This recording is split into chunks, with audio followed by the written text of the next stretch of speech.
Hello दोस्तों, कैसे हैं आप सभी। आप सभी को हमारी नई कहानी the return of lion lion घर जमाई बड़ी पसंद आई है। तो मैं दोस्तों आप लोगों से एक ही बात कहता हूं कि अगर आपको कहानी पसंद आई है तो अब कोई कंजूसी नहीं होनी चाहिए। आप लोग इस कहानी को ज़्यादा से ज़्यादा शेयर करेंगे और हर कोई कमेंट करके ज़रूर बताएगा कि कहानी कैसी लगी है। सिर्फ कुछ लोगों ने बताया है कि कहानी बड़ी अच्छी है, तो आप सभी के सभी आज जितने भी लोग सुन रहे हैं, कहानी पर एक कमेंट करके ज़रूर बताइए कि आपको कहानी कैसी लगी है। और दोस्तों, आप अपने नाम के साथ अपना निक नेम भी ज़रूर लिख कर भेजें।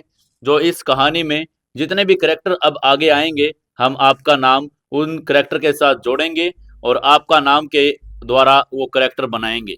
आप अपना नाम सभी ज़रूर लिख कर भेजें। चलिए शुरू करते हैं episode number 2, the return of lion lion घर जमाई। अगली सुबह दिल्ली के आसमान पर अभी सूरज पूरी तरह से उदित भी नहीं हुआ था।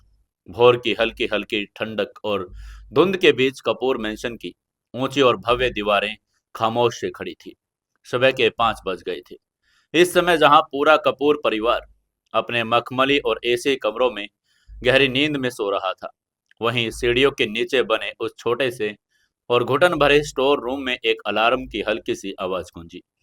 अभिनव ने तुरंत अपनी आंखें खोली और अलार्म बंद कर दिया। उसकी आंखों में नींद का कोई नामो निशान नहीं था। कल रिजॉर्ट में विक्रम के साथ हुई मुलाकात और लायन ग्रुप ऑफ इंडस्ट्रीज में घुसपैठ करने की जो प्लानिंग उसने बनाई थी, उसके बाद रात भर वो एक पल के लिए भी सो नहीं पाया था। उसके दिमाग में सिर्फ अपने पिता का अक्स, उस खौफनाक रात की गोलियों की आवाजें और अपने दुश्मनों के नकाबपोश चेहरे, जिन्हें वो अभी तक नहीं जानता था, वो घूम रहे थे। वहीं अपनी सख्त और छोटी सी चारपाई से उठा। उसने एक गहरी सांस ली, अपने मन को शांत किया। आज का दिन कोई आम दिन नहीं था। आज वो दिन था जब लायन 3 साल के लंबे और घुटन भरे वनवास के बाद अपनी पहली चाल चलने वाला था। लेकिन इस चाल से पहले उसे अपना वो पुराना, लाचार और दयनीय घर जमाई वाला नकाब एक बार फिर से पहनना था।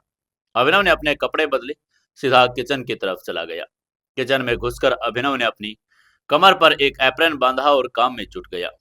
पिछले 3 सालों में वो उसका रोज का रूटीन था। सबसे पहले उसने आंचल कपूर के लिए ताजे सेब और चुकंदर का जूस निकाला। उसे पता था कि आंचल कपूर को जूस में बर्फ का एक टुकड़ा भी बर्दाश्त नहीं था और उसे बिल्कुल रूम टेम्परेचर पर होना चाहिए। इसके बाद उसने अनन्या के लिए ब्लैक कॉफी बीन्स को पीसना शुरू किया। कॉफी की सौंधी महक पूरी रसोई में फैल गई। चाय, कॉफी और नाश्ते की तैयारी करने के बाद अभिनव बाहर पोर्च में आ गया। वहां कपूर परिवार की 3 लग्जरी गाड़ियां खड़ी थी, एक मर्सिडीज, एक बीएमडब्ल्यू और आंचल कपूर की ओडी। अभिनव ने पानी की बाल्टी, शैम्पू और स्पंज उठाया और गाड़ियों को धोने लग गया। ठंडे पानी से उसके हाथ सुन्न हो रहे थे, लेकिन उसका दिमाग 300 मील प्रति घंटे की स्पीड से दौड़ रहा था। वो गाड़ी के शीशों को साफ करके खुद की परछाई को देख रहा था। उसने खुद से मन ही मन में कहा, ये आखिरी कुछ दिन है अभिनव। ये बर्तन, ये गाड़ियां, ये गालियां, बहुत जल्द ये सब खत्म होने वाला है। जब तक मेरा मकसद पूरा नहीं होता, मुझे ये जहर रोज पीना होगा। सुबह के 7:30 बज चुके थे। घर के बाकी नौकर भी अब उठकर अपने अपने कामों में लग गए, लेकिन नाश्ता परोसने की जिम्मेदारी सिर्फ अभिनव की थी, क्योंकि आंचल कपूर को किसी और के हाथ का बना नाश्ता पसंद ही नहीं आता था। सुबह के ठीक 8 बजे आंचल कपूर और अनन्या डाइनिंग टेबल पर आकर बैठी। दोनों के चेहरों पर वही चिर परिचित घमंड और बेरुखी थी। आंचल कपूर अपने आईपैड पर कुछ डिजाइनर ज्वेलरी देख रही थी, जबकि अनन्या अपने फोन पर ऑफिस के ईमेल्स चेक कर रही थी। दोनों के बीच कोई खास बातचीत नहीं हो रही थी। अभिनव ने एक बड़ी सी ट्रे में नाश्ता सजाया और डाइनिंग टेबल में हॉल में दाखिल हो गया। उसने बिना कोई आवाज किए आंचल कपूर के सामने उनका जूस और ओट्स का कटोरा रखा और अनन्या के सामने उसका ऑमलेट, टोस्ट, ब्लैक कॉफी रख दी। हर रोज की तरह अभिनव नाश्ता परोस कर वापस किचन में मुड़ने ही वाला था, लेकिन आज आज वो नहीं मुड़ा। वो डाइनिंग टेबल के पास दोनों के सामने अपने हाथ आगे बांध कर खड़ा रहा। आंचल कपूर ने अपना जूस का ग्लास उठाया और एक घूंट लेकर अभिनव को अपनी तिरछी आंखों से देखकर कहा, अब यहाँ मूर्ति बनकर क्यों खड़े हो? जाकर ऊपर मेरे कमरे की सफाई करो और हाँ, आज मेरे वार्डरोब के सारे कपड़े निकाल कर उन्हें ड्राई क्लीन के लिए भेजना है। वहीं अनन्या ने बिना अपनी नजरें फोन से हटाए कॉफी का एक कप उठाया। तभी अभिनव ने एक पल दोनों को देखा, उनके चेहरों पर एक अजीब सी शांति थी। फिर उसने एक बहुत ही ठंडे लेकिन स्पष्ट शब्दों में कहा, माँ जी, अनन्या, मुझे आप दोनों को कुछ बताना है। अभिनव के इस तरह बीच में बोलने पर आंचल कपूर की भौहें तन गई। उन्होंने अपना आईपैड नीचे रखा और झुंझला कर कहा, क्या है, सुबह सुबह मेरा दिमाग खराब मत करो, जो बोलना है जल्दी बोलो। अनन्या ने भी अपनी नजरें फोन से उठाकर पहली बार अभिनव की तरफ देखा। उसकी आंखों में हमेशा की तरह नफरत और तिरस्कार था। अनन्या ने तंज कस कर कहा, क्या तुम्हें अब कोई नई शिकायत करनी है या कोई और एहसान चाहिए इस परिवार से? तभी अभिनव ने दोनों की बात को इग्नोर करके एक गहरी सांस ली और कहा, मैंने तय किया है कि अब से मैं इस घर में काम नहीं करूंगा। मुझे बाहर एक नौकरी मिल गई है और आज से मैं उस नौकरी पर जा रहा हूँ। उसकी ये बात पूरी होते ही डाइनिंग हॉल में अचानक पिन ड्रॉप साइलेंस छा गया। कुछ सेकंड तक ना आंचल कपूर कुछ बोली और न ही अनन्या। उन्हें लगा जैसे उन्होंने कुछ गलत सुन लिया है। कपूर परिवार का यह पालतू कुत्ता, जिसे उन्होंने 3 साल से जंजीरों में जकड़ रखा था, वो नौकरी करने की बात कर रहा था। फिर अचानक आंचल कपूर जोर जोर से हंसने लगी। उनकी हंसी इतनी बनावट और चुभने वाली थी कि पूरे हॉल में गूंज उठी। कुछ सेकंड बाद आंचल ने अपनी हंसी रोककर अभिनव को एक कीड़े की तरह देखकर कहा, नौकरी? हे भगवान, मैंने सही सुना ना? ये लड़का जिसे ढंग के कपड़े पहनने की तमीज नहीं, वो नौकरी करेगा। तुम्हें नौकरी देगा कौन? तुमने जिंदगी में कभी कोई काम किया है सिवाय लोगों के झूठे बर्तन धोने के? क्या काम मिला है तुम्हें? किसी ढाबे पर वेटर बने हो या फिर सड़क पर झाड़ू लगाने का काम मिला है? वहीं अनन्या का चेहरा गुस्से से लाल हो गया। उसने अपना कॉफी का कप जोर से टेबल पर पटका। कॉफी की कुछ बूंदें सफेद मेजपोश पर छलक गई। इसके बाद अनन्या ने गुस्से में पुकार कर कहा, तुम्हारी हिम्मत कैसे हुई ये फैसला लेने की? क्या तुम भूल गए हो कि तुम इस घर में मेरे पिता की भीख पर पल रहे हो? तुम्हें क्या लगता है तुम बाहर जाकर कोई 2 कौड़ी की नौकरी करोगे और लोग क्या कहेंगे? कपूर इंडस्ट्रीज के एमडी का पति सड़क पर धक्के खा रहा है। तुम हमारे परिवार का नाम मिट्टी में मिलाना चाहती हो? अभिनव अपनी जगह से बिल्कुल स्थिर खड़ा रहा।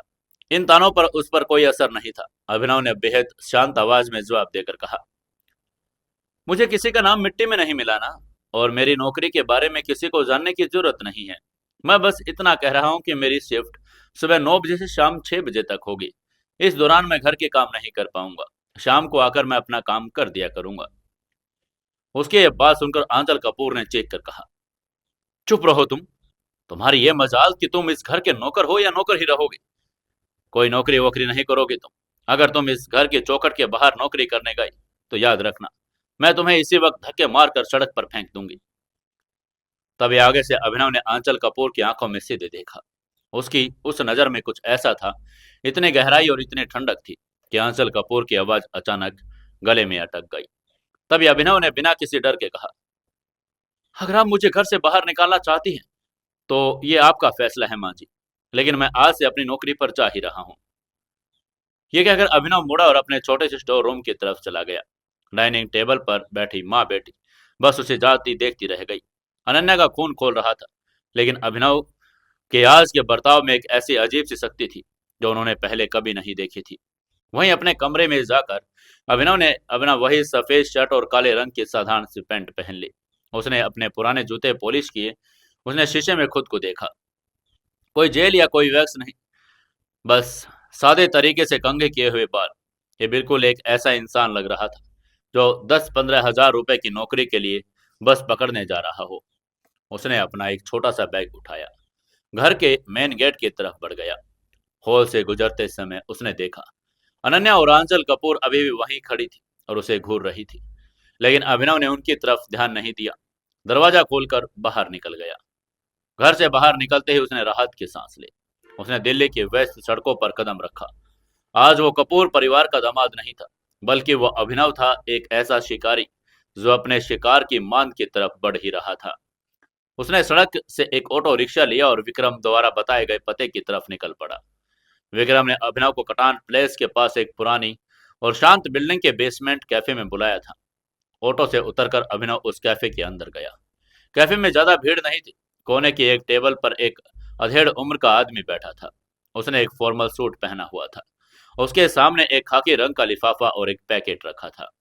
अभिनव उस टेबल के पास गया और चुपचाप बैठ गया। उसको देखते ही उस आदमी ने पूछा, क्या आप अभिनव हैं? यह आदमी वज्र सिक्योरिटीज का एचआर मैनेजर था। उसे विक्रम की तरफ से सिर्फ इतना ऑर्डर मिला कि इस लड़के को बिना कोई सवाल किए लायन ग्रुप के हेडक्वार्टर में फ्लोर मैनेजर की ड्यूटी पर लगाना है। एचआर मैनेजर को अभिनव की असली पहचान के बारे में कुछ भी नहीं पता था। उसे यही लग रहा था कि यह लड़का बॉस के किसी दूर के रिश्तेदार का बेटा है या कोई पहचान वाला है जिसे मजबूरी में नौकरी दी जा रही है। अभिनव ने धीरे से कहा, जी मैं अभिनव ही हूँ। तभी उस एचआर मैनेजर ने खाकी लिफाफा अभिनव की तरफ सरका कर कहा, ये तुम्हारा अपॉइंटमेंट लेटर है। तुम्हारी पोस्ट सीनियर फ्लोर मैनेजर कम सिक्योरिटी इंचार्ज की है। तुम्हारी ड्यूटी सीधे लायन ग्रुप ऑफ इंडस्ट्रीज के हेड ऑफिस में 15वें फ्लोर पर होगी। 15वां फ्लोर उनका सबसे सुरक्षित और अहम फ्लोर है क्योंकि वहाँ कंपनी का मेन सर्वर रूम है। सभी टॉप डायरेक्टर्स के केबिन हैं। तुम्हें वहाँ के सीसीटीवी, आने जाने वाले स्टाफ की चेकिंग और फ्लोर की शांति बनाए रखने का काम देखना है। उसकी यह बात सुनकर अभिनव ने लेटर खोलकर कहा, ठीक है। तभी मैनेजर ने वो पैकेट आगे बढ़ाकर कहा, और ये रहा तुम्हारा यूनिफॉर्म और आईडी कार्ड। अभिनव ने पैकेट खोला। उसमें एक गहरे नीले रंग की सिक्योरिटी यूनिफॉर्म थी। कंधे पर वज्र सिक्योरिटीज का बैच लगा था। गले में डालने वाला एक प्लास्टिक का आईडी कार्ड जिस पर अभिनव की फोटो और नाम लिखा हुआ था। दुनिया के अंडरवर्ल्ड का वो बादशाह जिसके पिता के नाम की मुहर दुनिया में सबसे ताकतवर लोगों के सीने पर होती थी, आज उसी बादशाह के हाथों में एक मामूली सी सिक्योरिटी कंपनी का सस्ता सा आईडी कार्ड था। तभी एचआर मैनेजर ने थोड़ी सख्त आवाज में कहा, बिल्डिंग में एंट्री पीछे एक स्टाफ गेट से होगी। तुम्हारी शिफ्ट सुबह 9 से शाम 6 बजे तक रहेगी। और सुनो, बॉस ने सिफारिश जरूर की है, लेकिन अगर काम में कोई कोताही या लायन ग्रुप के मैनेजमेंट से कोई शिकायत आई तो मैं तुम्हें 1 मिनट से बाहर निकाल कर फेंक दूंगा। समझ गई? उसकी यह बात सुनकर अभिनव को अंदर ही अंदर हंसी आई, लेकिन उसने अपने चेहरे पर एक बड़ा संकोची और आज्ञाकारी भाव लाकर कहा, जी सर, आपको शिकायत का कोई मौका नहीं मिलेगा। उसके इतना कहते ही उस आदमी ने सिर हिलाकर कहा, ठीक है, जाकर बाथरूम में यूनिफॉर्म पहन लो। तुम्हें आज सीधा ड्यूटी पर रिपोर्ट करना है। उसके यह बात सुनकर अभिनव उठा और कैफे के वॉशरूम में चला गया। वॉशरूम के शीशे के सामने खड़े होकर अभिनव ने अपनी सफेद शर्ट उतारी और वही गहरे नीले रंग की यूनिफॉर्म पहन ली। उसने पैंट की बेल्ट कसी और गले में आईडी कार्ड डाल लिया। जैसे ही उसने शीशे में अपनी परछाई देखी, उसकी आंखें कुछ सेकंड के लिए ठहर गई। यूनिफॉर्म सस्ती थी, कपड़े की क्वालिटी खराब थी, लेकिन अभिनव के चौड़े कंधे और उसके सख्त चेहरे के साथ वो यूनिफॉर्म किसी भी फौज की वर्दी जैसी लग रही थी। उसने अपनी दाएं बाजू को थोड़ा ऊपर किया। नीली आस्तीन के नीचे अभी भी उस खूंखार शेर का टैटू छुपा हुआ था। तभी अभिनव ने मन ही मन में एक खौफनाक प्रतिज्ञा लेकर कहा, पिताजी, आपने जो एम्पायर अपने खून पसीने से खड़ा किया था, आज आपका शेर उस एम्पायर में एक पहरेदार बनकर जा रहा है। उन गद्दारों को लगता है कि उन्होंने किला फतेह कर लिया है, लेकिन उन्हें यह नहीं पता कि किले का असली वारिस दरवाजा तोड़कर नहीं बल्कि उनके पैरों के नीचे से जमीन खिसकाने आ रहा है। उसके बाद अपनी बाजू नीचे की और वॉशरूम से बाहर निकला। लायन ग्रुप ऑफ इंडस्ट्री के सफर पर निकल पड़ा। कैफे से निकलकर कुछ किलोमीटर का सफर तय करने के बाद अभिनव आखिरकार उस जगह पहुंच गया जहां पहुंचने का सपना वो पिछले 3 सालों से देख रहा था। उसके सामने एक 60 मंजिला पूरी तरह से काले शीशों से बनी गगनचुंबी बिल्डिंग थी।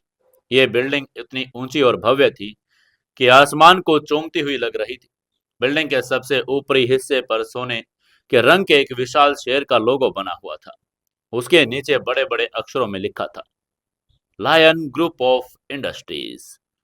यह कोई मामूली कॉरपोरेट कंपनी नहीं थी। यह एक ऐसा सिंडिकेट था जो रियल एस्टेट, शिपिंग, माइनिंग से लेकर दुनिया भर के सबसे बड़े और गुप्त व्यापारों को कंट्रोल करता था। इसे विराज गुप्ता ने बनाया था। अभिनव सड़क के पार खड़ा उस बिल्डिंग को एकटक देख रहा था। उसके दिल की धड़कनें तेज हो गई। उसे याद आया कि जब वो छोटा था तो उसके पिता अक्सर उसे इस इमारत के नक्शे दिखाते थे और कहते थे, ये सिर्फ शीशे और पत्थर की बिल्डिंग नहीं है अभिनव, ये हमारा किला है बेटा।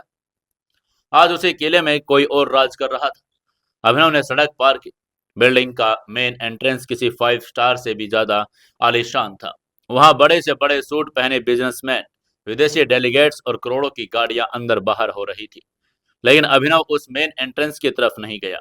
एचआर के निर्देशानुसार वो बिल्डिंग के पीछे की तरफ बनी एक छोटी सी गली में गया, जहां स्टाफ और वेंडर्स की एंट्री का बोर्ड लगा हुआ था। स्टाफ एंट्री पर भारी भीड़ थी। सफाई कर्मचारी, कैंटीन का स्टाफ, जूनियर क्लर्क और सिक्योरिटी गार्ड्स लाइन में लगकर अंदर जा रहे थे। एंट्रेंस पर दो हट्टे कट्टे सीनियर सिक्योरिटी सुपरवाइजर खड़े थे जो सबकी चेकिंग कर रहे थे। अभिनव भी चुपचाप लाइन में लग गया। जब उसकी बारी आई तो उसने अपना नया आईडी कार्ड सुपरवाइजर की तरफ बढ़ा दिया। सुपरवाइजर ने उसे ऊपर से नीचे तक घुरा और रुखी आवाज में पूछा, नया रिक्रूट है? आगे से अभिनव ने सिर झुकाकर कहा, जी सर, व्यस्त सिक्योरिटी से हूँ, आज मेरा पहला दिन है। तभी सुपरवाइजर ने कंप्यूटर में कुछ टाइप करके कहा, 15वां फ्लोर। हम देख भाई, 15वां फ्लोर कोई मजाक नहीं है। वहाँ कंपनी के सबसे बड़े बॉसेस बैठते हैं। अगर तूने वहाँ एक भी गलती की या किसी को गलत तरीके से घूरा भी तो तुझे बिल्डिंग की छत से नीचे फेंक दिया जाएगा। चुपचाप अपना काम करना और दीवारों की तरह गूंगा और बहरा बनकर रहना, समझ गया? उसके बात सुनकर अभिनव ने कहा, जी सर, मैं समझ गया। सुपरवाइजर ने एक मेटल डिटेक्टर से अभिनव की चेकिंग की और उसे अंदर जाने का इशारा कर दिया। अभिनव उस बिल्डिंग के अंदर दाखिल हो गया। स्टाफ कॉरिडोर से होते हुए सर्विस लिफ्ट की तरफ गया। लिफ्ट में उसे कुछ और एम्प्लॉयज भी थे। लिफ्ट तेजी से ऊपर की तरफ बढ़ने लगी। जैसे जैसे लिफ्ट मंजिलें पार कर रही थी, अभिनव का दिमाग बिल्डिंग के नक्शे को याद कर रहा था। उसे पता था कि नीचे के फ्लोर्स आम कॉरपोरेट काम के लिए है, लेकिन 15वें फ्लोर के ऊपर का हिस्सा पूरी तरह से रजिस्ट्रेशन था। तभी डिंग, लिफ्ट रुकी और 15वें फ्लोर के दरवाजे खुल गए। अभिनव लिफ्ट से बाहर निकला। यह फ्लोर नीचे के फ्लोर से बिल्कुल अलग था। यहाँ रोशनी थोड़ी कम थी और पूरे फ्लोर पर एक गहरी सर्द खामोशी छाई हुई थी। जमीन पर महंगे मोटे कालीन बिछे थे ताकि जूतों की कोई आवाज न आए। सामने ही एक भारी बुलेट प्रूफ कांच का दरवाजा था जिस पर लिखा था, main server and executive suite, restricted access. दरवाजे के पास एक छोटा सा डेस्क था जहां ढेर सारे सीसीटीवी मॉनिटर्स लगे हुए थे। यहीं पर अभिनव को अपनी ड्यूटी देनी थी। वहां पहले से ही एक और गार्ड खड़ा था जो शायद अपनी शिफ्ट खत्म होने का इंतजार कर रहा था। उसने अभिनव को देखा और राहत की सांस ली। उस गार्ड ने अपना सामान समेट कर कहा, तू नया मैनेजर है ना, शुक्र है तू आ गया। मेरी तो कमर टूट गई खड़े खड़े। सुन, काम बहुत आसान है लेकिन बहुत खतरनाक भी। तुझे यहाँ से हिलना नहीं है। कोई भी बिना स्पेशल ब्लैक कार्ड स्वाइप के अंदर नहीं जा सकता, और अगर कोई अंदर जाए तो तुझे उसकी पूरी एंट्री इस रजिस्टर में करनी है। इन कैमरों पर नजर रखना। अगर डायरेक्टर्स के फ्लोर से कोई अलार्म बजे तो तुरंत नीचे इन्फॉर्म करना है। उसके बाद सुनते ही अभिनव ने बहुत ही मासूमियत से पूछा, डायरेक्टर्स कौन कौन से हैं जो यहाँ आते हैं? यह उसका पहला दाव था जानकारी निकालने का। उसका यह सवाल सुनकर गार्ड ने चारों तरफ देखा और अपनी आवाज धीमी करके कहा, अबे नया है इसलिए बता रहा हूँ। अंदर के बॉसेस के बारे में ज्यादा सवाल मत पूछना। हमें सिर्फ 3 लोगों के नाम पता है, मिस्टर सिंघानिया, मिस्टर आहूजा और मिस्टर रेड्डी। ये तीनों इस कंपनी के खंबे हैं। लेकिन तभी गार्ड ने अभिनव के करीब आकर फुसफुसाकर और कान में कहा, सुना है इनका असली बॉस कोई और है जो कभी सामने नहीं आता। वो बस ऑर्डर देता है और ये तीनों उस पर काम करते हैं। खैर हमें क्या, हमें अपनी पगार से मतलब है भाई। तू बस अपनी ड्यूटी कर। ये कहकर वो गार्ड लिफ्ट में चढ़ गया और नीचे चला गया। अभिनव डेस्क के पीछे रखी कुर्सी पर बैठ गया। उसके सामने कई सारे मॉनिटर चमक रहे थे जिनमें 15वें फ्लोर और उसके ऊपर के वीआईपी फ्लोर्स के कॉरिडोर दिखाई दे रहे थे। उसने मॉनिटर्स को ध्यान से देखा। सर्वर रूम का दरवाजा भारी डिजिटल लॉक से बंद था। इसी सर्वर रूम में कंपनी का सारा काला चिट्ठा, सारे अवैध लेन देन और उन गद्दारों के सारे राज दफन थे। सिंघानिया, आहूजा और रेड्डी। अभिनव ने इन तीनों नामों को अपने दिमाग में फीड कर लिया। ये तीनों उसके पिता के समय के गैंग के साधारण अकाउंटेंट और हैंडलर्स हुआ करते थे। आज ये डायरेक्टर्स बन बैठे हैं। और गार्ड ने जिस असली बॉस का जिक्र किया, अभिनव समझ गया कि वो मुख्य गद्दार है जिसने उसके पिता के सीने में गोलियां उतारी थी। अभिनव ने अपने हाथों को डेस्क पर रखा। उसकी नजरें मॉनिटर पर थी, लेकिन उसके दिमाग में हैकिंग या घुसपैठ का पूरा नक्शा तैयार हो रहा था। वहीं समय जैसे रेंग रहा था। सर रूम के बाहर डेस्क पर बैठा अभिनव बाहर से बिल्कुल शांत और एक आज्ञाकारी गार्ड नजर आ रहा था, लेकिन उसके अंदर का तूफान लगातार उफान मारता जा रहा था। उसकी आंखें सामने लगे दर्जनों सीसीटीवी मॉनिटर्स पर जमी थी, लेकिन उसका दिमाग कंपनी के डिजिटल और फिजिकल नेटवर्क को हैक करने के तरीके ढूंढ रहा था। पूरा दिन उसने फ्लोर पर होने वाली हर छोटी बड़ी गतिविधि को अपने दिमाग में रिकॉर्ड किया। मिस्टर सिंघानिया और मिस्टर आहूजा 2 बार सर्वर रूम के अंदर गए थे। अभिनव ने गौर किया कि अंदर जाने के लिए उन्हें सिर्फ अपना आईडी कार्ड ही स्वाइप नहीं करना पड़ता था, बल्कि एक रेटिना स्कैनर और एक वॉइस रिकग्निशन पासवर्ड की भी जरूरत थी। सिक्योरिटी का ये लेवल किसी बैंक के लॉकर के रूम से भी ज्यादा कड़ा था। अभिनव ने अपने कंप्यूटर टर्मिनल से कंपनी के लोकल सर्वर में सेंध लगाने की कई बार गुप्त कोशिश की। एक गार्ड के कंप्यूटर में सिर्फ लिमिटेड एक्सेस होता है, लेकिन अभिनव के लिए फायरवॉल तोड़ना कोई बड़ी बात नहीं थी। उसने कुछ कमांड प्रॉम्प्ट्स चलाकर मेन सर्वर के कुछ बाहरी लेयर्स तक पहुंच भी बनाई, लेकिन जैसे वो असली डेटा अकाउंट, सीक्रेट फाइलों और असली बॉस की पहचान तक पहुंचने वाला था, एक बहुत हाई टेक इनक्रिप्शन सिस्टम ने उसका रास्ता रोक दिया। अभिनव ने स्क्रीन पर चमकते हुए लाल रंग के एक्सेस डिनाइड अलर्ट को देखकर मन ही मन सोचा, यह कोई साधारण सिस्टम नहीं है। जिसने भी ये सिक्योरिटी का डिजाइन किया है, वो जानता था कि इस डेटा की कीमत क्या है। दिन के उजाले में जब पूरा स्टाफ यहाँ मौजूद है, इस सिस्टम को क्रैक करना नामुमकिन है। मुझे इसके लिए रात का अंधेरा और पूरा सर्वर रूम खाली चाहिए। शाम के 6 बजने वाले थे। पूरा दिन स्क्रीन घूरने और एक ही जगह पर बुत बनकर बैठे रहने से अभिनव की मांसपेशियां अकड़ गई, लेकिन शारीरिक थकान से ज्यादा उसे मानसिक निराशा हो रही थी। आज का दिन उसे कोई ठोस सुराग नहीं दे पाया। उन गद्दारों के चेहरे अभी भी पर्दे के पीछे थे। उसे समझ आ गया कि यह लड़ाई सिर्फ ताकत की नहीं, बल्कि असीम धैर्य की थी। ठीक 6 बजे उसकी जगह लेने के लिए नाइट शिफ्ट का गार्ड आ गया। उस गार्ड ने उबासी लेकर अभिनव से पूछा, कैसा रहा भाई पहले दिन? अभिनव ने अपनी कुर्सी छोड़कर एक फीकी मुस्कान के साथ जवाब देकर कहा, ठीक था, बस शांति थी। उसके बाद सुनकर आगे से गार्ड ने सिर हिलाकर कहा, हाँ यहाँ शांति रहती है भाई, बड़े लोग हैं, शोर नहीं मचाते, बस चुपचाप करोड़ों का खेल करते हैं। चल तू निकल, अब मेरी ड्यूटी है। ये कहकर वो अपनी कुर्सी पर बैठ गया। तभी अभिनव ने अपना आईडी कार्ड निकाला और सर्विस लिफ्ट की तरफ बढ़ गया। बिल्डिंग के बाहर निकलते समय दिल्ली का आसमान अब हल्का सलेटी हो चुका था। शाम ढल रही थी और सड़कों पर घर लौटने वालों की भारी भीड़ थी। अभिनव ने एक गहरी सांस ली। लायन ग्रुप के इस शानदार और वातानुकूलित माहौल से निकलकर अब उसे वापस अपने उसी नर्क में जाना था, कपूर मेंशन। रास्ते में एक पब्लिक वॉशरूम में रुककर उसने अपनी वजर सिक्योरिटी की नीली यूनिफॉर्म उतारी, उसे सलीके से अपने बैग में रखा और वापस वही पुरानी फीकी सफेद शर्ट और साधारण सी पैंट पहन ली। चंद मिनटों में लायन ग्रुप का तेज तर्रार, खूंखार इरादों वाला फ्लोर मैनेजर वापस कपूर परिवार का दब्बू, लाचार और अपमानित घर माई बन चुका था। जब वो अभिनव कपूर मेंशन के पिछले दरवाजे पर घर के अंदर दाखिल हुआ तो रात के 8 बज चुके थे। घर में हमेशा की तरह वही महंगी परफ्यूम, एयर फ्रेशनर्स की मिली जुली खुशबू तैर रही थी। वो थका हुआ था। उसे सीधा किचन में जाकर रात के खाने की तैयारी करनी थी, क्योंकि आंचल कपूर को ठीक 9 बजे गर्मा गर्म खाना चाहिए था। उसने अपना बैग सीढ़ियों के नीचे अपने छोटे से स्टोर रूम में रखा। किचन की तरफ मुड़ने ही वाला था कि अचानक उसके कदम ठिठक गए। मैंशन के विशाल और आलीशान ड्राइंग रूम में हंसने की आवाज आ रही थी। ये हंसी आंचल कपूर की थी और उनके साथ एक पुरुष की भारी आवाज भी गूंज रही थी। लेकिन जिस आवाज ने अभिनव के कदमों को जमीन पर जड़ कर दिया, वो किसी और की नहीं बल्कि अनन्या की हंसी थी। अनन्या की हंसी। अभिनव ने इन 3 सालों में अनन्या को कभी खुलकर हंसते हुए नहीं देखा था। जब भी वो घर पे होती थी तो उसके चेहरे पर एक अजीब सी चिड़चिड़ाहट और तनाव होता था। खासकर जब भी अभिनव आसपास होता तो वह ऐसे पेश आती जैसे उसे किसी अछूत चीज से नफरत हो। लेकिन आज ये हंसी बड़ी मीठी, बेफिक्र और सुकून से भरी थी।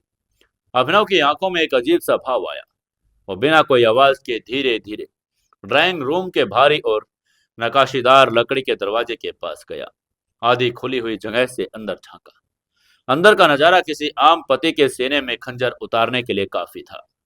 विशाल और महंगे इटालियन लेदर सोफे पर अनन्या बैठी हुई थी। आज उसने ऑफिस के अपने सख्त फॉर्मल कपड़े उतारकर एक आरामदायक लेकिन बड़ी खूबसूरत महंगा पीच रंग का गाउन पहना था। उसके बाल खुले हुए थे और बड़ी खुश लग रही थी। लेकिन अभिनव की नजर अनन्या की खुशी पर कम उस शख्स पर ज्यादा थी जो अनन्या के बिल्कुल सटकर बैठा था। यह नितिन था, नितिन सिंघानिया। नितिन अनन्या का बचपन का दोस्त था, दिल्ली के एक बहुत बड़े बिजनेस परिवार का इकलौता वारिस। और वो एक ऐसा इंसान था जो अपनी दौलत, अपनी विदेशी कारों और अपने रसूख का दिखावा करने का कोई मौका नहीं छोड़ता था। नितिन ने एक डिजाइनर शर्ट पहनी थी जिसके ऊपर के दो बटन खुले थे। उसने अपने हाथ में एक महंगी चाय का कप भी पकड़ा हुआ था। सोफे पर दोनों के बैठने का तरीका और उनके बीच की शारीरिक दूरी इतनी कम थी कि कोई भी अजनबी उन्हें देखकर यही समझता कि वो नए नवेले प्रेमी हैं या फिर पति पत्नी ही हैं। नितिन का एक हाथ सोफे की बैकरेस्ट पर और अनन्या के कंधे के ठीक पीछे था, मानो वो उस पर अपना अधिकार जता रहा हो। दोनों एक दूसरे की आंखों में देखकर किसी पुरानी बात पर जोर जोर से हंस रहे थे। बीच बीच में नितिन मजाक कर कर अनन्या के हाथ को भी बहुत ही बेझिझक तरीके से छू रहा था और अनन्या ने उसे रोकने की बजाय मुस्कुराना शुरू कर दिया था। सबसे हैरान करने वाली बात यह थी कि आंचल कपूर उसके सामने बिल्कुल सिंगल सोफे पर बैठी चाय पी रही थी। उसके चेहरे पर कोई आपत्ति नहीं, बल्कि वो तो इस नज़ारे को देखकर बड़ी खुश थी। उनकी आंखों में नितिन के लिए वो सम्मान और प्यार छलक रहा था जो उन्होंने आज तक अभिनव को सपने में भी नहीं दिया था। अभिनव दरवाजे के पास बुत बनकर खड़ा था। उसे नितिन से जलन नहीं हो रही थी। वो जानता था कि अनन्या के साथ उसका रिश्ता सिर्फ कागजों पर है, लेकिन यह नजारा उसके आत्मसम्मान पर एक बहुत ही गहरा और भद्दा तमाचा था। उसकी पत्नी, जिसके गले में उसके नाम का मंगलसूत्र था, वो उसकी सास के सामने एक गैर मर्द के साथ इस तरह बैठी थी जैसे अभिनव का इस घर में कोई वजूद ही ना हो। यह अपमान था और लायन को अपना अपमान बर्दाश्त करने की आदत नहीं थी, लेकिन उसने अपने अंदर के उठते हुए गुस्से के बवंडर को बहुत ही मुश्किल से काबू में रखा। वहीं अनन्या हंसते हुए कह रही थी, अरे सच में नितिन, मुझे तो याद भी नहीं कि हम कॉलेज ट्रिप में पेरिस टूर पर गए थे और तुमने वो बेवकूफी की थी। तुम बिल्कुल नहीं बदले हो। नितिन ने बहुत ही नशीली आवाज में और चापलूसी भरी बात करके कहा, मैं तुम्हारे लिए कभी नहीं बदल सकता। अनु, तुम तो जानती हो तुम मेरे लिए कितनी खास हो। बस किस्मत खराब थी कि तुम्हारे पापा ने जल्दबाजी में। ये कहकर वो थोड़ा और उसकी तरफ खिसक गया। नितिन अपनी बात अधूरी छोड़ गया, लेकिन कमरे में बैठे हर एक इंसान को पता था कि वो किस बात का जिक्र कर रहा था। आंचल कपूर ने अपना चाय का कप टेबल पर रखा और एक लंबी सांस छोड़ी। उनके चेहरे पर अचानक एक बनावटी उदासी छा गई। आंचल कपूर ने एक दुखी माँ होने का नाटक करके कहा, यही तो मेरे सीने में सबसे बड़ा दर्द है नितिन। मेरे पति पराग पता नहीं अपने आखिरी दिनों में किस पागलपन का शिकार हो गए थे। उन्होंने हमारी इस खूबसूरत पढ़े लिखे और होनहार बेटे की जिंदगी उस सड़क छाप भिखारी के साथ बांधी। ना उस लड़के का कोई शक्ल है और ना ही अक्ल, ना कोई खानदान। पता नहीं कहाँ का कचरा हमारे सिर पर थोप गए। वहीं अनन्या के चेहरे से हंसी गायब हो गई थी। वहां फिर से वही पुरानी कड़वाहट आ गई। उसने अपनी भौहें सिकोड़कर कहा, प्लीज मॉम, आज मेरा मूड बहुत अच्छा है। आप उस इंसान का नाम लेकर मेरा मूड खराब मत कीजिए। तभी आंचल कपूर थोड़ा आगे की तरफ झुकी और बहुत ही गंभीर आवाज में बोली, मैं कैसे नाम न लूं बेटा। तुम बता, आज वो कहाँ गया है? कह रहा है उसे नौकरी मिल गई। क्या नौकरी मिली होगी उस अनपढ़ गवार को? किसी हलवाई की दुकान पर बर्तन मांजने का काम मिला होगा। और तू सोच, कल को जब समाज के लोगों को पता चलेगा कि कपूर इंडस्ट्री की मालकिन का पति किसी की झाड़ू पोछी कर रहा है, तो हमारी कितनी बदनामी होगी। तभी नितिन ने हमदर्दी दिखाकर अनन्या के हाथ पर अपना हाथ रखकर कहा, आंटी बिल्कुल सही कह रही है अनु। मुझे तो तुम्हें देखकर बड़ा रोना आता है। तुम किसी महारानी की तरह जीने के लिए बनी हो और तुम उस कुली जैसे इंसान का बोझा ढो रही हो। तुम्हारा स्टेटस, तुम्हारा स्टैंडर्ड, वो तुम्हारे जूतों की धूल के बराबर भी नहीं है। वहीं अनन्या ने अपना हाथ पीछे नहीं खींचा। वो बहुत ही लाचारी भरे स्वर में बोली, मुझे पता है नितिन, लेकिन मैं क्या करूं। डैड की वसीयत में लिखा है कि अगर अगले मैंने 5 सालों तक अभिनव से तलाक लिया तो मेरी कंपनी के शेयर चैरिटी में चले जाएंगे। मैं भी फंसी हुई हूं। तभी आंचल कपूर की आंखों में एक शातिर चमक आ गई। आंचल ने अपनी चाल चलकर कहा, वसीयत तो तोड़ी जा सकती है अनु, वकीलों को मुंह मांगी रकम देंगे तो वो कोई ना कोई रास्ता निकाल लेंगे। मैं तो कहती हूँ कि तुम अभिनव को डाइवोर्स देकर नितिन से शादी कर लो। इतना कहते ही ड्राइंग रूम के उस पल में सन्नाटा छा गया। अभिनव जो दरवाजे के पीछे खड़ा था उसकी मुट्ठियां कस गई। तभी आंचल ने अपनी बात पर जोर देकर कहा, हाँ बेटा, नितिन तुम्हारे लिए बिल्कुल सही है। ये तुम्हारे लेवल का है। इसके पास पैसा है, रुतबा है। बचपन से तुम्हें जानता भी है। तुम दोनों की शादी होगी तो कपूर और सिंघानिया इंडस्ट्री मिलकर पूरे भारत पर राज करेगी। तुम मेरी बात क्यों नहीं मानती? कब तक उस नौकर की शक्ल देखकर अपनी जिंदगी बर्बाद करती रहोगी? उसे कुछ पैसे फेंक कर मारेंगे तो कुत्तों की तरह दुम हिलाकर डाइवोर्स पेपर पर साइन भी कर देगा। वहीं आंचल की यह बात सुनकर नितिन की छाती चौड़ी हो गई। उसकी आंखों में हवस और लालच साफ दिखाई दे रहा था। उसने मुस्कुराकर कहा, अनु, आंटी कहे तो बिल्कुल सही रही है। तुम बस हाँ कर दो। मैं तुम्हें वो दुनिया दूंगा जिसके तुम सपने देखती हो। हम उस सड़क साफ अभिनव को ऐसा सबक सिखाएंगे कि वो जिंदगी भर दिल्ली में मुंह दिखाने लायक नहीं रहेगा। तुम बस एक बार मुझे हाँ कर दे तो देखो। उसके बाद अनन्या ने गहरी सांस ली। उसने नितिन की तरफ देखा और फिर अपनी माँ की तरफ। उसने साफ तौर पर इनकार नहीं किया। उसके चेहरे पर एक गहरी सोच थी। अनन्या ने धीमी आवाज में कहा, मैं सोचूंगी इस बारे में मॉम, लेकिन अभी वकीलों से बात करना जल्दबाजी होगी। मैं नहीं चाहती कि मीडिया में कोई तमाशा बने।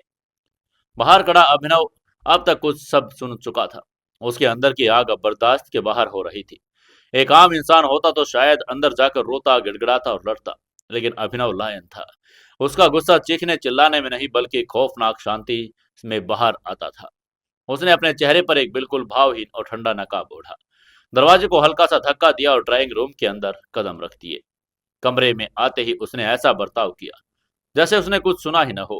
वो भारी कदमों से चलता हुआ सेंटर टेबल की तरफ बढ़ा जहां कुछ पुरानी मैगजीन रखी थी।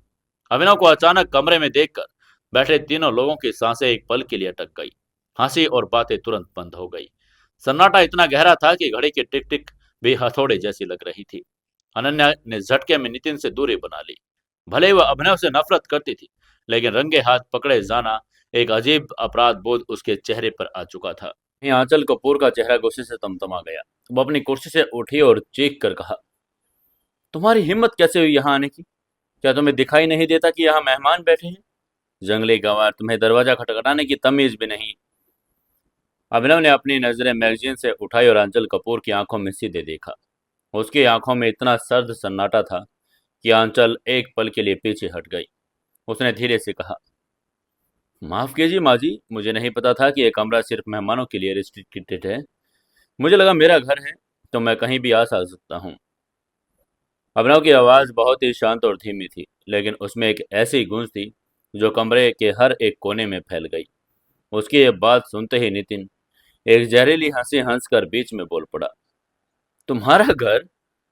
वो अपनी जगह से उठा और अभिनव के करीब आकर खड़ा हो गया। नितिन की लंबाई अभिनव के बराबर ही थी, लेकिन उसका घमंड बहुत ऊंचा था। उसने अभिनव की तरफ देखकर आगे कहा, अबे ओ भिखमंगे, तुझे तो ये भी याद नहीं होगा कि तूने आखिरी बार अपने पैसों से कब खाना खाया था, और बात करता है अपने घर की। यह कपूर मेंशन है और यहाँ तेरी हैसियत उस पायदान से भी नीची है जिस पर मैं अपने जूते पहुँचता हूँ। उसकी यह बात सुनकर अभिनव ने धीरे से अपनी गर्दन घुमाई और नितिन को देखा। उसकी आंखों में नितिन को ऊपर से नीचे तक उसने ऐसे स्कैन किया जैसे कोई खूंखार शेर अपने सामने खड़े एक बेवकूफ और कमजोर कुत्ते को देख रहा हो। अभिनव ने बिल्कुल बिना किसी आवाज की ऊंची किए कहा, नितिन बाबू, जूते पहुंचने के लिए पायदान की जरूरत उसे होती है जिसके पास अपने पैरों पर खड़े होने की ताकत न हो। आप दूसरों की दौलत के पायदान पर खड़े हैं, इसलिए आपको हर कोई अपने से नीचे लगता है। उसकी बात सुनकर नितिन का चेहरा गुस्से से लाल हो गया। किसी मामूली से नौकर की ये मजाल कि वो शहर के सबसे बड़े रईस को पलटकर जवाब दे। उसने गुस्से में चिल्लाकर कहा, तेरी जुबान बहुत चल रही है आज। नितिन चीखा और उसने अपना हाथ उठाकर अभिनव की कॉलर पकड़ने की कोशिश की, लेकिन जैसे ही नितिन का हाथ अभिनव की कॉलर के पास पहुंचा, अभिनव का बायां हाथ बिजली की फुर्ती से हवा में लहराया और उसने नितिन की कलाई को हवा में ही दबोच लिया। अभिनव की पकड़ इतनी मजबूत थी मानो किसी लोहे के शिकंजे ने नितिन का हाथ जकड़ लिया हो। नितिन की अचानक दर्द और खौफ उभर आया। वह अपना हाथ छुड़ाने की कोशिश करने लगा, लेकिन अभिनव ने टच से मस नहीं किया। अभिनव की उंगलियां नितिन की नस को इतनी जोर से दबा रही थी कि नितिन का चेहरा दर्द से पीला पड़ने लगा। नितिन से दर्द कराह कर बोला, ओह छोड़ मुझे, मेरा हाथ टूट जाएगा, गवार छोड़। ये देखकर अनन्या और आंचल कपूर दोनों घबरा कर खड़ी हो गई। अनन्या ने चिल्लाकर कहा, अभिनव छोड़ो उसे, तुम्हारी हिम्मत कैसे हुई नितिन पर हाथ उठाने की? तुम अपनी हद भूल रहे हो। आंचल कपूर भी पागलों की तरह चिल्लाकर बोली, तू तो आज घर से बाहर जाएगा, मैं अभी सिक्योरिटी को बुलाती हूँ। वहीं अभिनव ने आंचल और अनन्या की तरफ एक नजर भी नहीं देखा। उसकी आंखें सिर्फ नितिन के दर्द से तड़पते हुए चेहरे पर पड़ गई। अभिनव की आंखों में उस समय एक ऐसी वहशीनम चमक थी जिसे देखकर नितिन की रूह कांप गई। उसे लगा जैसे वो किसी इंसान के नहीं बल्कि साक्षात यमराज के चंगुल में फंस गया है। तभी अभिनव ने फुसफुसा कर कहा, नितिन, आज के बाद अगर तुमने अपनी ये गंदी नजर और अपना ये गंदा हाथ मेरी पत्नी पर या मेरी किसी भी चीज पर डालने की कोशिश की, तो मैं यह हाथ तुम्हारे शरीर से अलग करके तुम्हारे घर भिजवा दूंगा। और यकीन मानो, तुम्हारे सिंघानिया खानदान की सारी दौलत भी इस हाथ को वापस नहीं जोड़ पाएगी। ये एक चेतावनी है, याद रखना। उसकी ये फुसफुसाहट नितिन के कानों में किसी बम की तरह फट गई। तभी अभिनव ने अपनी उंगलियों का दबाव थोड़ा और बढ़ाया, जिससे नितिन के मुंह से दर्द की तेज चीख निकल गई। और फिर अचानक उसने नितिन का हाथ झटके से छोड़ दिया। नितिन लड़खड़ाता हुआ पीछे सोफे पर गिर पड़ा। वो अपने दर्द से करहाते हुए हाथ को पकड़कर सहला रहा था। उसकी आंखों में अब घमंड नहीं, बल्कि अभिनव के लिए एक ऐसा खौफ जिसे वो कभी नहीं भूल पाएगा। कमरे में मौत का सन्नाटा छा गया। आंचल कपूर का मुंह खुला का खुला रह गया। उन्होंने कभी सपने में नहीं सोचा था कि जो लड़का 3 साल से उनकी हर एक गाली पर सिर झुका लेता था, वो आज इस तरह शहर के सबसे बड़े रईस की हड्डियां तोड़ने पर उतारू हो जाएगा। अनन्या की आंखें फटी की रह गई। वो अभिनव को ऐसे देख रही थी जैसे कोई अजनबी इंसान उसके सामने खड़ा हो। तभी अभिनव ने अपनी शर्ट को हल्का सा झिझका। उसने फिर से वही अपना शांत नकाब पहन लिया। अभिनव ने बिल्कुल सामान्य आवाज में कहा, खाना आधे घंटे में डाइनिंग टेबल पर लग जाएगा माँ जी। वो इतना शांत था जैसे अभी अभी यहाँ कुछ हुआ ही ना हो। और फिर वो बिना किसी की तरफ देखे, बिना किसी के जवाब का इंतजार किए, पलट कर किचन की तरफ चला गया। पीछे ड्राइंग रूम में नितिन डर और बेइज्जती से कांप रहा था। आंचल कपूर और अनन्या सदमे में थी। उन्हें समझ ही नहीं आ रहा था कि आज अभिनव के अंदर एक ऐसा शैतान जाग गया था। लेकिन उन्हें ये नहीं पता था कि ये तो बस शुरुआत है।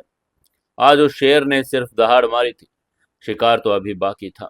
और सबसे बड़ी बात, अभिनव ने नितिन के सरनेम सिंघानिया पर बहुत गहराई से गौर किया था। वही सिंघानिया जो लायन ग्रुप के 15वें फ्लोर पर डायरेक्टर्स में से एक था। किचन में पहुंचकर अभिनव ने गैस जलाई। बाहर खोलते पानी को देखते हुए उसके चेहरे पर एक खौफनाक मुस्कान तैर गई। अब वो किसी को बख्शने वाला नहीं था। कपूर मैंशन की शानदार किचन में इस वक्त सिर्फ दो ही आवाजें गूंज रही थी, एक गैस चूल्हे पर खोलते सूप की और दूसरी चॉपिंग बोर्ड पर अभिनव के तेज चलते हुए चाकू की। बाहर ड्राइंग रूम में जो बवंडर पर वो खड़ा करके आया था, उसका कोई भी असर उसके चेहरे पर नहीं था। उसके हाथ बिल्कुल सधे हुए थे, जैसे कोई मशीन काम कर रही थी। लेकिन उसके दिमाग के भीतर एक अलग ही युद्ध चल रहा था। नितिन सिंघानिया, ये सरनेम अभिनव के दिमाग में किसी अलार्म की तरह बज रहा था। आज ही सुबह लायन ग्रुप ऑफ इंडस्ट्रीज के 15वें फ्लोर पर उसने उन 3 गद्दार डायरेक्टर्स के नाम सुने थे, सिंघानिया, आहूजा और रेड्डी। और अब ये नितिन भी उसी नाम का था। क्या ये महज एक इत्तेफाक था, या ये नितिन भी उसी गद्दार सिंघानिया परिवार का हिस्सा था जिसने उसके पिता की हत्या की साजिश रची थी? अभिनव को इस सवाल का जवाब तुरंत चाहिए था। उसने गैस की आंच को धीमा किया, किचन का दरवाजा अंदर से बंद किए हुए सीढ़ियों के नीचे बने अपने स्टोर रूम में गया। उसने अपनी पुरानी चारपाई के नीचे छिपाया हुआ एक छोटा सा काले रंग का एक एनक्रिप्टेड फोन निकाला। ये कोई आम फोन नहीं था। ये एक ऐसा सैटेलाइट फोन था जिसे दुनिया की कोई भी खुफिया एजेंसी ट्रैक नहीं कर सकती थी। ये फोन उसे विक्रम ने दिया था ताकि इमरजेंसी स्थिति में वो सीधा संपर्क कर सके। अभिनव ने फोन ऑन किया और गुप्त नंबर डायल किया। दूसरी तरफ सिर्फ एक घंटी बजी और फोन उठा लिया गया। दूसरी तरफ से विक्रम की भारी और खौफ से भरी आवाज आ गई। जी लायन। विक्रम शायद सो रहा था, लेकिन लायन का कॉल आते ही उसकी नींद उड़ गई। तभी अभिनव ने बहुत ठंडी और सख्त आवाज में कहा, विक्रम, मुझे एक जानकारी चाहिए, अभी इसी वक्त। आगे से विक्रम ने कहा, जी हुक्म लायन, बताइए।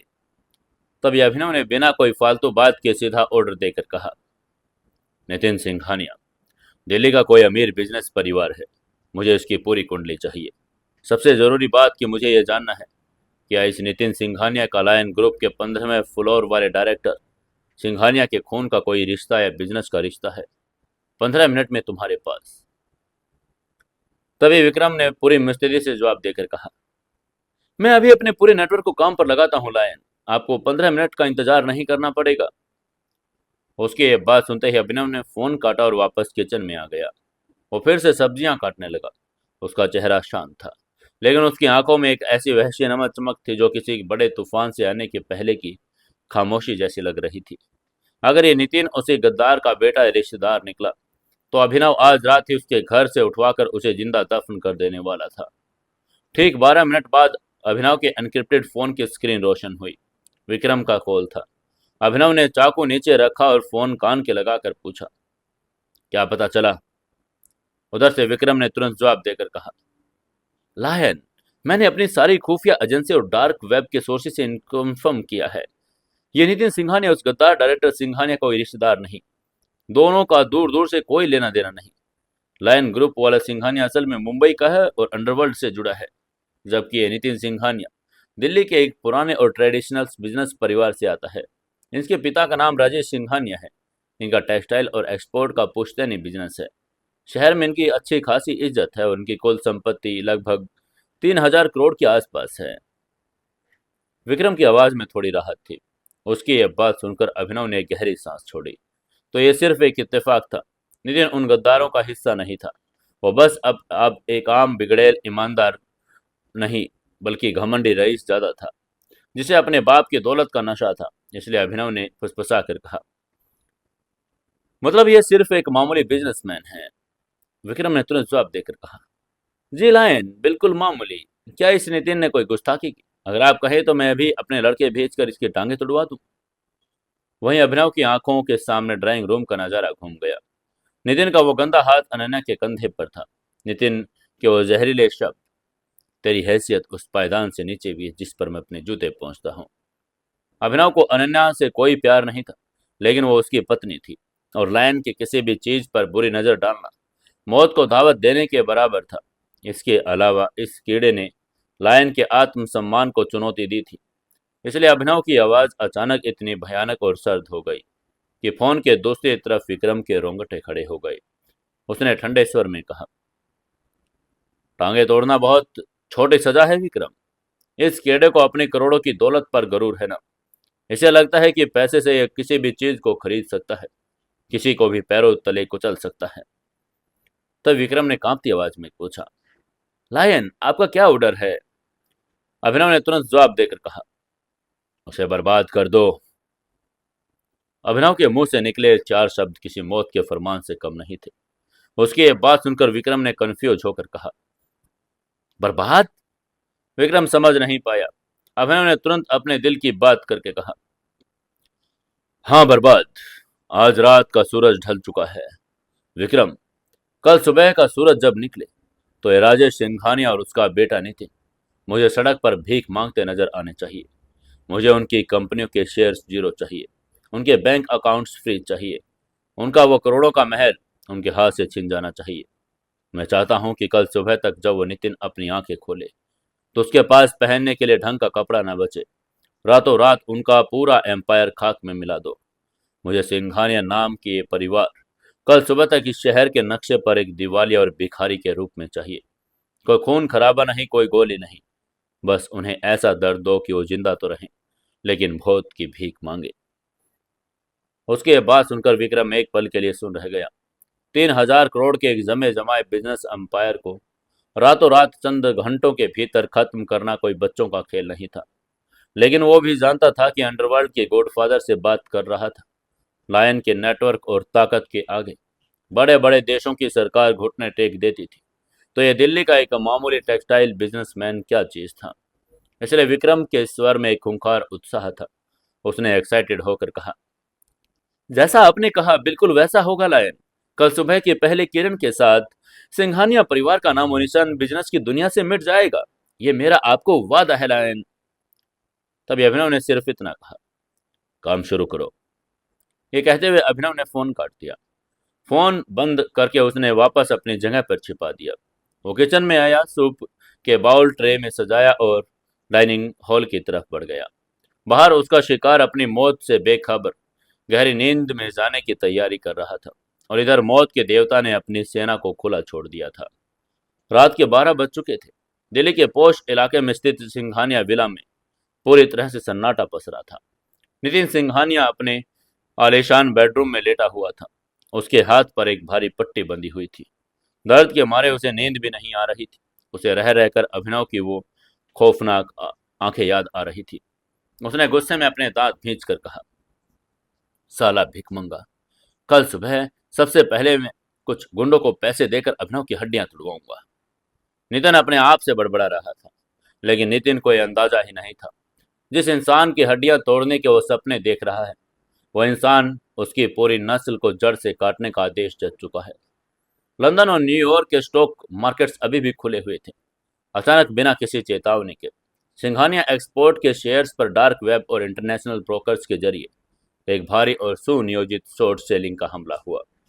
विक्रम के अंडरवर्ल्ड हैकर्स और फाइनेंशियल एक्सपर्ट ने इंटरनेट पर कुछ ऐसी फर्जी और खतरनाक रिपोर्ट्स लीक की, और सिंघानिया परिवार गैर कानूनी हथियारों की तस्करी और मनी लॉन्ड्रिंग में शामिल है। चंद मिनटों के भीतर विदेशी इन्वेस्टर्स में हड़कंप मच गया। जो शेयर रात को 1500 रुपए पर बंद हुआ था, विदेशी बाजारों में उसकी कीमत गिरकर 10 रुपए रह गई। रातों रात कंपनी की 80% मार्केट वैल्यू हवा में उड़ गई। गुजरात और महाराष्ट्र के पोर्ट्स पर सिंघानिया एक्सपोर्ट्स के करोड़ों रुपए के कपड़ों के कंटेनर्स लदे हुए थे, जिन्हें सुबह यूरोप के लिए शिप होना था। अचानक पोर्ट अथॉरिटीज को एक गुमनाम टिप मिली कि इन कंटेनर्स में ड्रग्स है। कस्टम विभाग ने रातों रात सारे कंटेनर्स सील कर दिए गए। उसी समय दिल्ली के बाहरी इलाके में स्थित सिंघानिया के 3 सबसे बड़े वेयर हाउस में शॉर्ट सर्किट के कारण भयंकर आग लग गई। फायर ब्रिगेड में पहुंचने के पहले ही करोड़ों का माल जलकर राख हो चुका था। वहीं सिंघानिया विला के मास्टर बेडरूम में राजेश सिंघानिया गहरी नींद में थे। तभी उनके फोन पर घंटी पागलों की तरह बजने लगी। उन्होंने हड़बड़ाकर फोन उठाया। दूसरी तरफ उनका चीफ फाइनेंशियल ऑफिसर रो रहा था। उसने रो कर कहा, सर सर सब खत्म हो गया। हमारी कंपनियों के सारे बैंक अकाउंट्स हैक हो गए हैं। सारा कैश रिजर्व किसी विदेशी शेल कंपनी के अकाउंट्स में ट्रांसफर हो गया है। बैंकों का सिस्टम कह रहा है कि हमने अपना सारा पैसा खुद ट्रांसफर किया है। उसकी ये बात सुनकर राजेश सिंघानिया पसीने से लथपथ हो गए। उसने घबरा कर कहा, क्या बकवास कर रहे हो? मैं भी बैंक के चेयरमैन को फोन करता हूँ। लेकिन जब राजेश ने बैंक के चेयरमैन को फोन किया, तो वहां से जो जवाब मिला उसके पैरों तले की जमीन खिसक गई। जिन बैंकों ने उन्हें करोड़ों का लोन दिया था, उन बैंकों को आधी रात को ऊपर आरबीआई और वित्त मंत्रालय के अंदर मौजूद विक्रम की गुप्त मोहरों से ऑर्डर मिल चुका था कि सिंघानिया ग्रुप दिवालिया होने वाला है। बैंकों ने अपने लोन की रिकवरी के लिए रातों रात उनके अकाउंट्स फ्रीज कर दिए थे। राजेश सिंघानिया अभी इस सदमे से उबर नहीं पाए थे कि उनके विला के बाहर दर्जनों लाल बत्ती वाली गाड़ियां आकर रुक गई। इनकम टैक्स विभाग, ईडी और सीबीआई की संयुक्त टीमों ने पूरे विला को घेर लिया।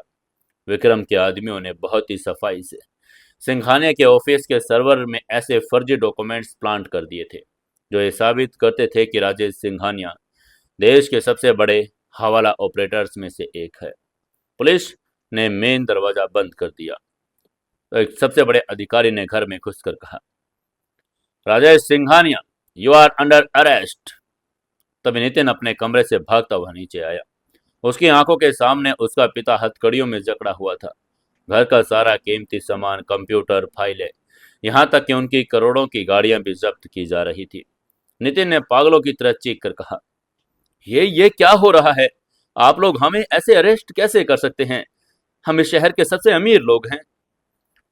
तभी एक पुलिस वाले ने जोरदार थप्पड़ मारकर कहा, अमीर थे बेटा, अब तुम्हारे पास उस कपड़ों के अलावा कुछ भी नहीं जो तुमने पहन रखा है।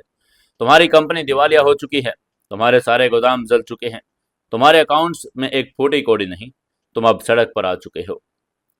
उसकी यह बात सुनकर नितिन वहीं फर्श पर धड़ाम से गिर पड़ा। उसका दिमाग सुन्न हो चुका था। चंद घंटों पहले वो कपूर मैंशन के सोफे पर बैठकर खुद को भगवान समझ रहा था और एक मामूली नौकर अभिनव की बेइज्जती कर रहा था, और अब वो सच में एक भिखारी बन चुका था। उसका गुरूर, उसकी दौलत, उसका रसूख, सब कुछ हवा में उड़ गया। और सबसे भयानक बात यह थी कि उन्हें यह भी पता नहीं था कि ये सब किसने और क्यों किया। उन्हें लगा कि यह सिर्फ उनका एक बुरा वक्त है, लेकिन असल में ये लॉ इनका कहर था। अगली सुबह दिल्ली के आसमान पर सूरज की पूरी चमक के साथ वो निकला। कपूर मैंशन में हर दिन की तरह शांति थी। अभिनव सुबह 5 बजे उठकर अपने सारे काम निपटा चुका था। उसने नाश्ता तैयार किया और सुबह के अखबार डाइनिंग टेबल पर रख दिए। 8 बजे आंचल कपूर और अनन्या डाइनिंग टेबल पर आई। रात की घटना के बाद दोनों के चेहरे पर एक अजीब सी अकड़ थी। वो अभिनव को नजरअंदाज कर रही थी। आंचल कपूर ने बैठते ही सबसे पहले अपनी चाय का कप उठाया, फिर टेबल पर रखा हुआ ताजा अखबार उठाया। जैसे ही उसकी नजर अखबार के पहले पन्ने पर पड़ी, उनके हाथ से चाय का कप छूटकर जमीन पर गिर गया। छन्ना का हुआ और महंगे चीनी मिट्टी के टुकड़े चारों तरफ बिखर गए। अनन्या ने घबराकर अपनी जगह से उठकर कहा, मॉम, क्या हुआ? आंचल कपूर का चेहरा सफेद पड़ चुका था, जैसे उनके शरीर का सारा खून सूख गया हो। उनके हाथ कांप रहे थे। उन्होंने लड़खड़ाती आवाज में सिर्फ इतना कहा, अखबार, अखबार पढ़। अनन्या ने झटके से अखबार अपनी माँ के हाथों से लिया। पहले पन्ने पर सबसे बड़ी और मोटी हेडलाइन छपी थी, रातों रात खाक हुआ सिंघानिया एम्पायर, दिल्ली के सबसे बड़े टेक्सटाइल किंग राजेश सिंघानिया गिरफ्तार, कंपनी हुई दिवालिया, बेटा नितिन सिंघानिया सड़क पर।